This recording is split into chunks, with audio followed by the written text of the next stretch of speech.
Shalom. For every spiritual problem, there is a prophet meant for it. Until that prophet is located, you will never find solution. So, connect with your prophet today and unlock the purpose of your life. Shalom.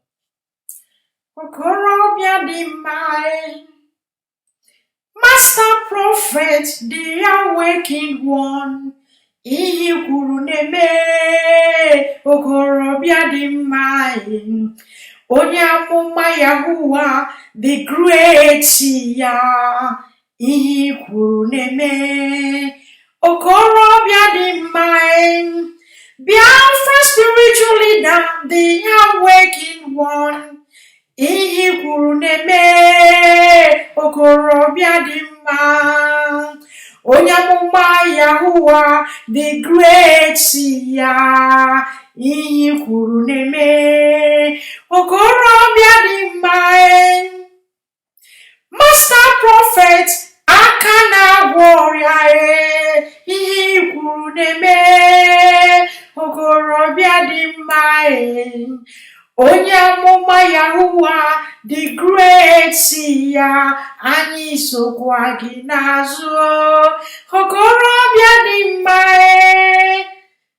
Master prophet onye amụma Biafra anyị sokwa gị n'azụ okorobịa dị mma onye amụma Yahuwa the great ya ihe kwuru na-eme onye amụma Yahuwa the great ya the difference is clear.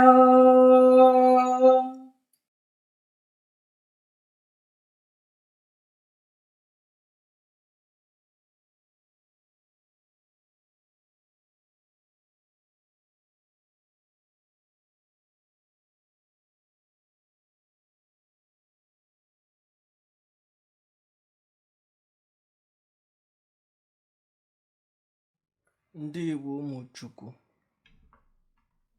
ya dịrị unu na mma. This is the Master Prophet, young Joshua Yawins, the awakened one of the Biafran people, Biafran spiritual leader, the prophet and the founder of the new Igbo Biafran indigenous religion, Rufatna. Ndị Igbo ya dịrị unu na mma. Ekelena m unu n'ụbọchị taa. Ya dịrị unu na mma. A sị m a ga-agwa onye akpara akpa na akpara ya akpa. Ụmụnna ya lawa ya esoro ha lawa. Ndị Igbo akpa na anyị for years. But enweghị onye Chukwu kpọpụtara ka ọ gwa anyị na akpara anyị akpa. Anyị wụ ndị akpara akpa. Anyị wụ ndị eriri eri. Anyị wụ efulefu chere na ha amarachana. Anyị wụ amaracha m ihe ụwa jere ekete kuru mmiri. A wise man that died on the foolish man backyard. Ndị Igbo. Ile anya ala na gbaghara everywhere. Ndị Owere na-ekwu agbara anyị nwa aji awọ. Ọ ga-enye mbaza o ji ekwu ya. Chukwu nyere anyị ihe niile anyị nwere. And Chukwu akpọpụtala onye ga agbajiri ndị Igbo ịgbajiri ha olu. Mana na ndị Igbo wu stiff-necked people. Ndị ntị ike. Ndị Igbo wu ndị ntị ike.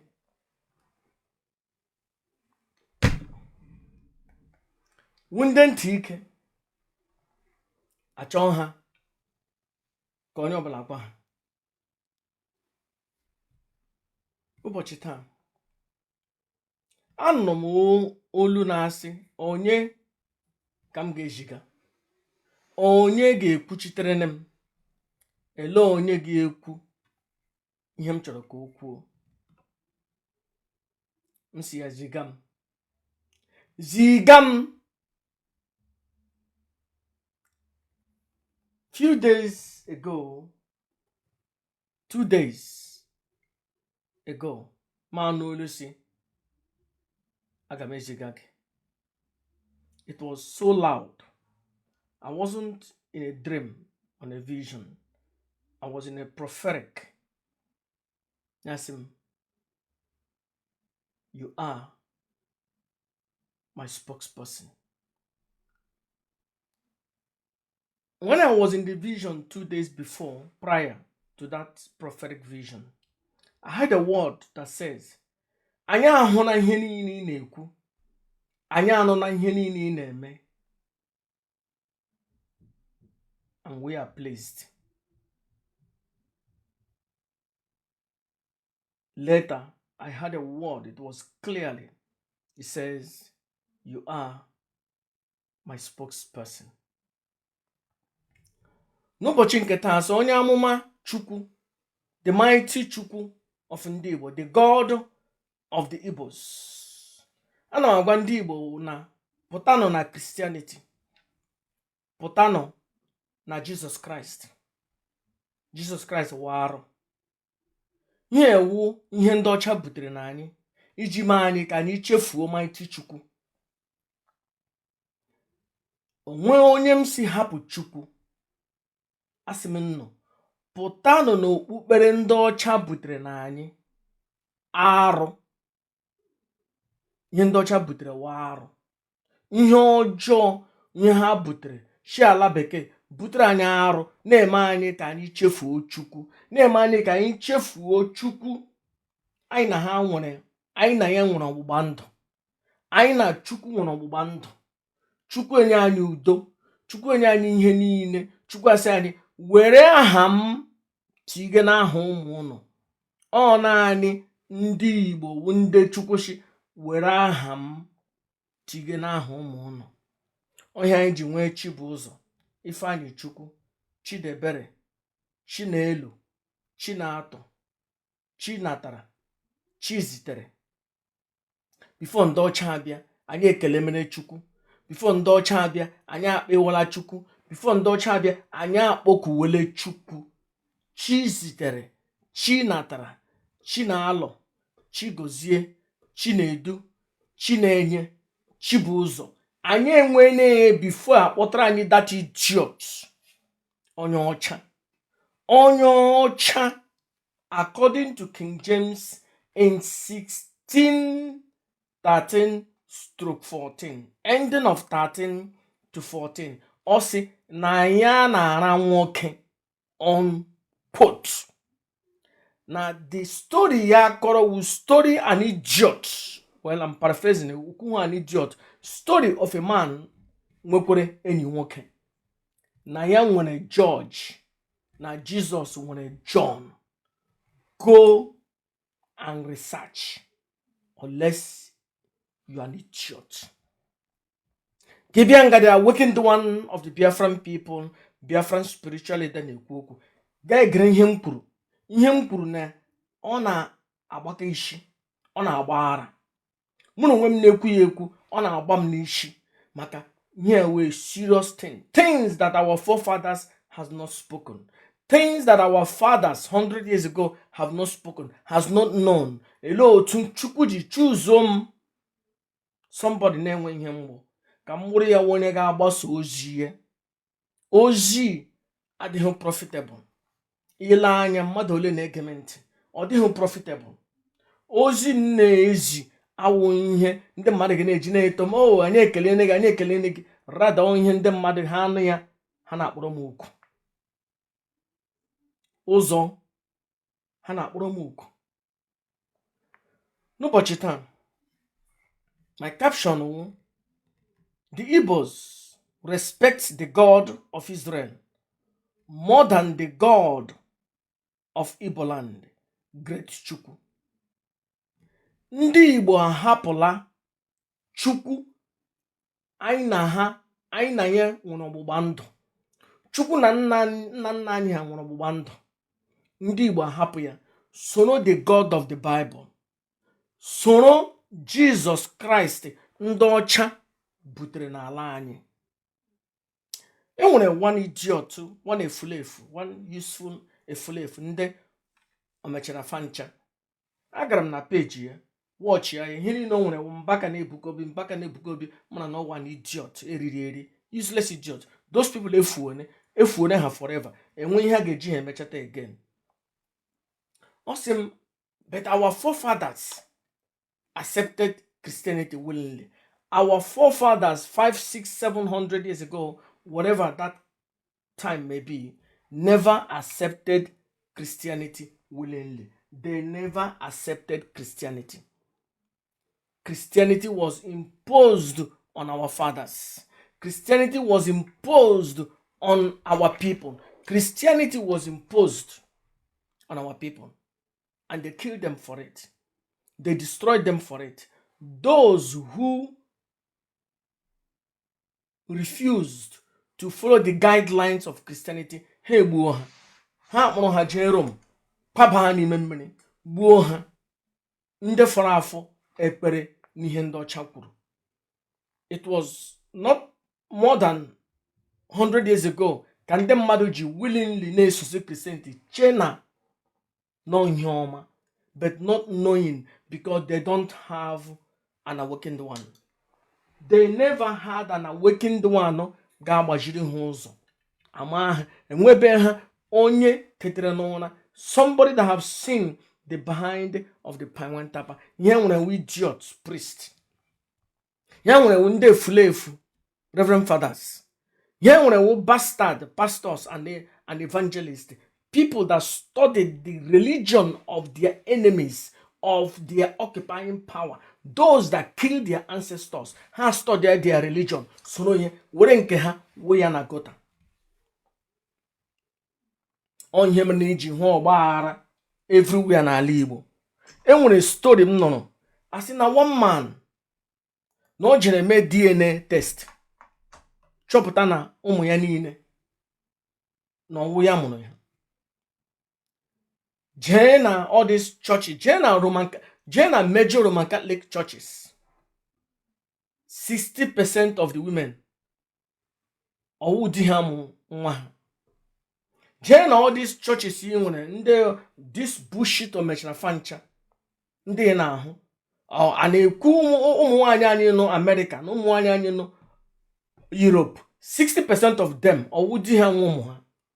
And in fact, di ha nwere ike o feel na one of them na ọwụ ya mụ ya, ọ ga-ekwu okwu, ya ekwu okwu ewere politin bag bupụrụ ya ibu ya eji.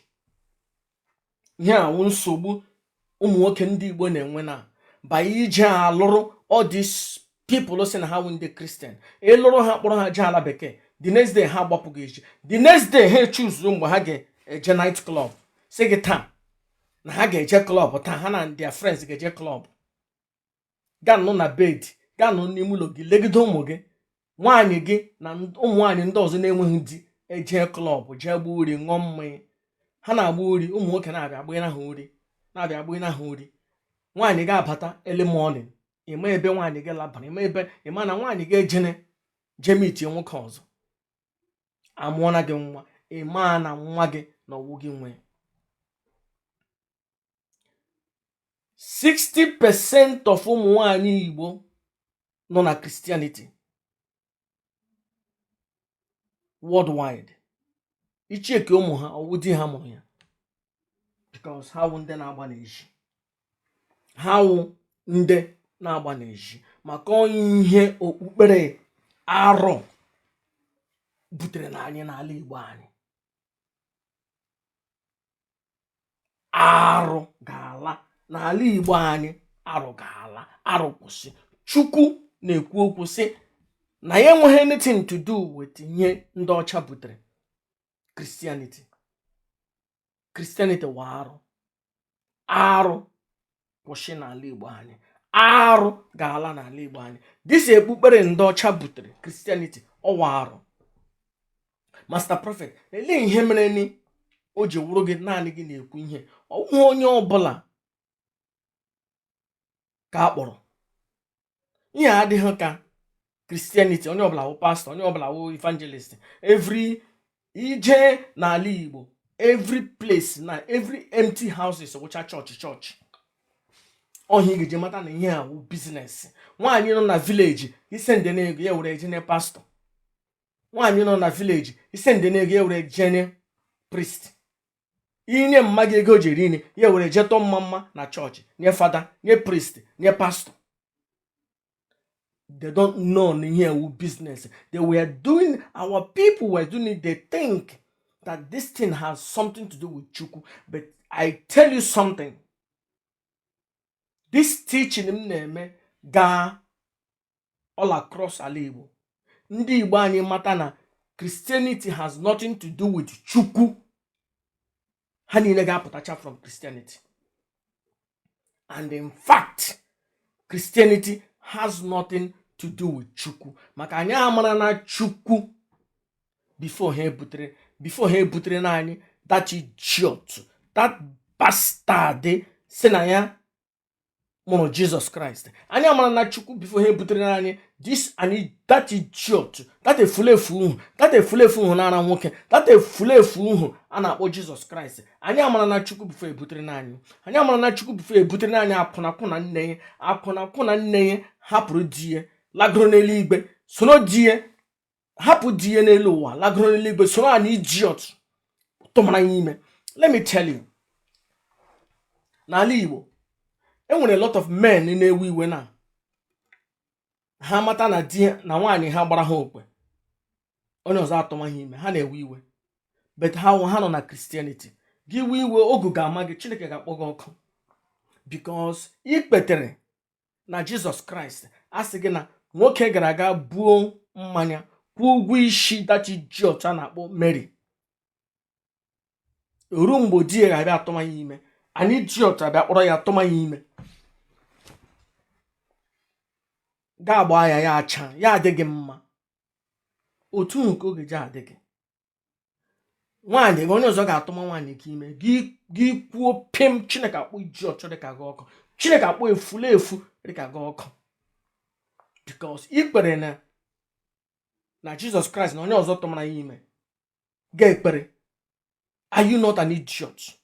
Onye ọzọ gara buo mmanya nwaanyị, lụọ nwaanyị, kpọbata n'ụlọ ya, onye ọzọ abịa tụma ya ime ga ekpere. Otu nke ọ ga-eji adịghị, and gị kwuo pim, Chineke akpọ idiot dịka gị ọkụ. Chineke kpọọ Mary ọkụ, Virgin Mary. Chineke kpọọ para akwụna ya ọkụ. Chineke kpọọ that idiot si na ya with the God of the Bible. Kpọọ those 3 useless idiots, kpọọ ha ọkụ n'ahịa na-anọkọ ala Igbo. Ekwensu pịawa ha azụ, jee pịawa ndị eji rie ụmụnne m na ụmụnna m ọrụ, ndị Igbo ọrụ, pịawa those useless idiots azụ, pịawa Jesus Christ azụ, pịawa akwụna nne ya azụ, pịawa nna iberibe ya azụ. Ndị Igbo, do you know what? Those idiots created never existed. Onye ji ndị ọcha ji rie anyị ọrụ, ma anyị ahapụ ekwensu, ma anyị ahapụ Amadioha, ma anyị ahapụ ihe ndị niile Chukwu domere ji chọọ ala Igbo anyị mma. Anyị na-achọ na anyị chọọ ije eluigwe. Ndị ọcha eburu mmanụ anyị, buru ihe ọma niile anyị nwere n'ala Igbo, buru larie, domere naanị idiots, priests and pastors n'ala Igbo. Ndị Igbo bilitenụ. Chukwu na-ekwu okwu. Chukwu has nothing to do with Christianity. Chukwu has nothing to do with all these idiots na-akpọ ha reverend fathers, priests and pastors, all those evangelists. Ha na-akpọ Chukwu but obi ha n'ebe ọzọ. Imagine ije na Christianity, ha na-asị oh Chukwu, obi ha nọ na Jesus Christ. Anaghị eche Chukwu, anaghị eche Jesus Christ, because obi ha nọ na onye ọcha, an idiot that never existed. Ndị Igbo, sọpụrụnụ Chukwu, kpeeranụ Chukwu, lọghachitenụ to Chukwu. Chukwu awụghị the God of the Bible. Chukwu has nothing to do with the God of the Bible. Chukwu has nothing to do with Jesus Christ. Chukwu mmụọ anyị gbakwutere mgbe anyị nọ na nsogbu. Chukwu mmụọ nọ n'ala Igbo anyị, geographic place ala Igbo anyị. Chukwu naanị ke ndị Igbo. Chukwu kere naanị ndị Igbo. Ihe kere ndị ọzọ were different thing. Oh, Master Prophet, but that's not, there is only one God. You are an idiot. Ihe ndị ọcha ji rie gị ọrụ. You are an idiot. Chukwu naanị ke ndị Igbo. A na-translate. Ọ na-echenji. Chukwu naanị ke ndị Igbo anyị gbakwutere mgbe anyị nọ na nsogbu. Ọ gịnị mere na ọ naanị gị na-akụzi ihe? Because the people know before me They did not transcend the mind. They were not awakened. They were operating under the notion, under the influence of the slave masters. Ihe ndị ọcha kụrụ na ha, ijiọt kụrụ na ha, ha hapụ ihe nna ala nna ha, soro efulefu akụkọ ndị gburu nna nna ha. Is it not ọwụ ha arụ, ọwụ ha na iberibe na isoro ndị onye gburu nna gị ga-esoro ya maracha na ọya gburu nna gị gasị yes maybe na nna gị gburu was a good thing. Nna gị na-enwe ihe o mere ya, ya egbuo nna gị, nana ya ala ya, nana ya ihe niile, kpọrọ nwaanyị ya ga-adị very happy soro ya. Are you not an idiot? Iwu ha ewu, iwu ha efulefu, akwụkwọ ịgụrụ ego eji lụọ nne gị idiot dị ka gị wụ ihe furu okpọrọ, because you are useful idiot, useful efulefu. Chineke, ala Igbo na-agba aghara aghara, ala Igbo na-agba aghara aghara, ala efuone, ala efuone, ala efuone. Chineke, ala Igbo efuone. Chineke, ekelene m gị na ikuniene, ka ekwensu kunie, ka kamala ọzụzụ kunie, ka igbeka ala kunie, ka iyi afọ nna m, iyi afọ nna m ka o kunie, ka o kunie, maka ala Igbo na-agba aghara aghara. Ka mmụọ ka udo kunie, ka ekwensu abagana kunie, ka mmụọ niile nọ n'ala Imo steeti furu na-efu ewere na rụchachicha ya rụọ ya ụlọ, ka ha kunie, ka ha kunie, maka ala Igbo. Ala Igbo na-agba aghara aghara, ala Igbo na-agba aghara aghara, ala efuone. Ebutere anyị arụ, butere anyị idiot. Ka ahụ this idiot a na-akpọ Reverend Father, ha na-akọ bullshit. Anybody, ọ bụrụ nwe prophet, ọ bụrụ nwe pastor, ọ bụrụ nwe evangelist that claim that his or her inspiration comes from the God of the Bible, from Christianity, that person is not awakened. That person is a novice. That person is not learned. You are not learned. You go akwụkwọ, but you are an idiot. Because ịgụga nke ga-efavor gị, ị chọghị ịma nke na-ga-efavor gị, ị chọrọ nke ga-efavor ya slave masters, ị chọghị ịma nke ga-efavor gị n'onwe gị. You are an idiot, and you are enemy of the gods of the land. You are enemy of Chiukwu. You are enemy of ekwensu. Ana m asị ekwensu kunie, mmụọ nọ n'ala Owerri kulie, Amadioha kunie, iyi afọ kunie, nneka ụbọchị kunie, ọrashi kunie, ọtammiri kurie, nwaorie kunie, maka ala Igbo efuone. Ala Igbo na ha efule, ala Owerri efuone. Anyị ahapụla Chukwu soro idiot Jesus Christ, onye ọcha, efulefu onye ọcha, that never existed, never walked upon this planet Earth. Because if the God of the Bible doesn't exist, then that idiot Jesus Christ doesn't exist. Because the God of the Bible doesn't exist, maka onye nyere Moses the 10 commandments. 10 commandments was already in existence. The things that contain 10 commandments was already in existence 10 or 20,000 years before. Maybe before I'm more that idiot and Moses. But I know Moses never existed. I know Abraham never existed. I know those idiots up on the Bible, none of them existed. Onye jiri gone. Teten nona. Ndị Igbo sọpụrụ n'Chukwu, mana n'Chukwu. Okwu m na-ekwu, ama m na onwe ga-enye m ego. Onwe ga-asị ngwa Master Prophet ihe na-eme dị mma were ego. Maka ọ na-agba agba na ntị. But ụzọ ọhụ, ụzọ a na-eji edufu ha, ụzọ ha ga na-eso. Ịma na ụmụnna anyị nọ America na UK, more especially ụmụ nwaanyị, ha na sponsor all those idiots. So churches enwere na Biafran land, adoration and Mbaka na Ebuka Obi, knowing that these people preach poison to our people. And lee anya ihe na-eme n'ala Igbo, lee anya ihe na-eme na America. 80% of ụmụ nwoke anyị lụrụ nwaanyị na America kpọrọ na nwaanyị ha from ọwụ na ha hụrụ nwaanyị na America, ha kpọrọ na nwaanyị from ala Igbo je America. Ha niile na-alabazi na fostry. 90% of them na-alaba, that is achụpụla ha n'ụlọ. Some of them mana nwaanyị ha nwere enyi nwoke na-eji, ha kwuo achụpụ ha n'ụlọ. ihe wa arụ kwụsị ndị Igbo laghachite n'otu Chukwu mgbe ala dị mma, mgbe elu ala ọsa, bịachite n'otu Chukwu, sọpụrụ n'Chukwu. O nwere somebody amakpọ onye ahụ, I know that person. The man mana nwaanyị ya na-agba n'ezi, but ya agba nkịtị.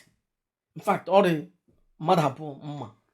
Ọ mana nwaanyị ya na-agba n'ezi, ya agba nkịtị, na-erikwa ini nwaanyị ya shiri. Agbara kụgbuo ya, mmụọ n'ala nna ya kụgbuo ya, kụba ya utu. Ha sị na ọ jọzikwara nwụọ. Agbara kụgburu ya. All this our brothers bi na America, bi na Europe, ịma na nwaanyị gị na-agba n'ezi, gị na-eri ini nwaanyị gị shiri, ịma na ọ na-agba n'ezi. Nwaanyị shie ni ga-erie, nwaanyị shie ni ga-erie, ị ga-efu ka nine. One day mmụọ nọ n'ala nna gị iwe na-ewe, mana na na-echefu onye na-ahapụla ya. One day ya echete gị, afọ eto ichi ọtọrị ka gị na ọ ka mma na ịkọrọ were akpa gị pụọ ezi jee chọrọ ihe ọzọ ị ga-eme dana ịmara na nwaanyị gị na-agba n'ezi, ya na-eshiri gị nri gị na-eri maka ị chọghị ịhapụ ụlọ. What is ụlọ? Ire na mkpụrụ obi gị. Ịma na nwaanyị na-agba n'ezi, ịma na nwaanyị na nwa ahụ ọwụ gị mụrụ ya, but ga agba nkịtị because na ị nwere ụlọ, ga agba nkịtị because gị kwuo. Are you not an idiot? Ire n'ugwu gị, you are no longer a man. Iwuzighị nwoke, you are an idiot. Chineke, ala Igbo na-agba aghara aghara. Ekelele m n'ụbọchị taa. I am the awakened one of the Biafran people, Biafran spiritual leader, the prophet of the great Chiukwu, the mighty God of the Igbo people. I repeat, I am Biafran spiritual leader, the spokesperson of the God of the Igbo people. I repeat again, I am Biafran spiritual leader, the spokesperson of the mighty God, great and mighty God of the Biafran people. You can beat that. Ekelene Chukwu. Ekelene kwenem ndị na-ege m ntị. Ozi anyị na-ezi ọ dịghị fecha. Facebook achọghị ka ndị mmadụ nọ ihe anyị na-ekwu. Tụsasịa na ozi a ka ụmụnne anyị tete n'ụra, maka ala na-agba aghara. Ala na-agba aghara. Aga m asị ya wụrụ na nwaanyị gị na-aga prayer meeting naanị ya, ya wụrụ na nwaanyị gị na-aga choir meeting naanị ya, ya wụrụ na nwaanyị gị na-aga omechara fancha naanị ya, gaa crusade gaa ke ọndị nwụrụ ụmụaka, ile ụmụaka ahụ ihu ha eyighị ihu gị, gaa mee test ka ibido n'ụtụtụ chụma ewu ojii. Gaa just kpọrọ ụmụ gị, mebi nwaanyị gị aga ama, kpọrọ ha pụọ, o were ihe ha na-eji eti ha jee mee test ka ị mara ma ọ gị mụ, ka ị ghara ijọs zụcha ụmụ ga wuo an idiot. Zụcha ụmụ ga wuo an idiot. Tete n'ụra, agwọ nọ n'akịrịka. Christianity wa arụ, Jesus Christ wa arụ ka ala n'ala Igbo anyị. Ndewonu. Ka anyị gara olu Divine Mother before ma pụọ.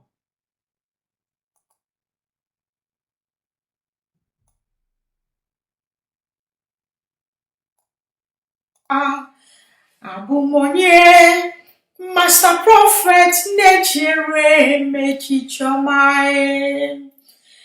Abụ m onye n'ụwa, onye ka mbụ n'ụwa. Abụ m onye amụma ya ụwa na-echere m echiche ọma. Abụ m onye n'ụwa, onye ka mbụ n'ụwa. Abụ m onye Master Prophet na-echere m echiche ọma. Abụ m onye n'ụwa, onye ka mbụ n'ụwa.